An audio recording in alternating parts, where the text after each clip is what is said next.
Tuesday of the 5th week of Easter. A reading from the Acts of the Apostles. In those days, some Jews from Antioch and Iconium arrived and won over the crowds. They stoned Paul and dragged him out of the city, supposing that he was dead. But when the disciples gathered around him, he got up and entered the city. On the following day, he left with Barnabas for Derbe. After they had proclaimed the good news to that city and made a considerable number of disciples, they returned to Lystra and to Iconium and to Antioch. They strengthened the spirits of the disciples and exhorted them to persevere in the faith, saying, "It is necessary for us to undergo many hardships to enter the kingdom of God." They appointed presbyters for them in each church, and with prayer and fasting commended them to the Lord in whom they had put their faith. Then they traveled through Pisidia and reached Pamphylia. After proclaiming the word at Perga, they went down to Attalia. From there they sailed to Antioch, where they had been commended to the grace of God for the work they had now accomplished. And when they arrived, they called the church together and reported what God had done with them, and how he had opened the door of faith to the Gentiles. Then they spent no little time with the disciples. The word of the Lord.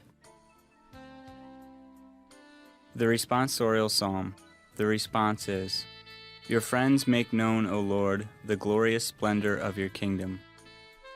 Let all your works give you thanks, O Lord, and let your faithful ones bless you. Let them discourse of the glory of your kingdom and speak of your might.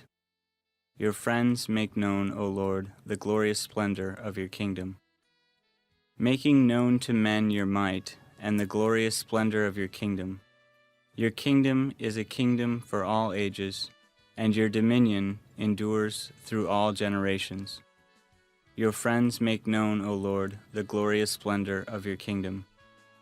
May my mouth speak the praise of the Lord, and may all flesh bless his holy name forever and ever. Your friends make known, O Lord, the glorious splendor of your kingdom." A reading from the Holy Gospel according to John. Jesus said to his disciples, "Peace I leave with you, my peace I give to you.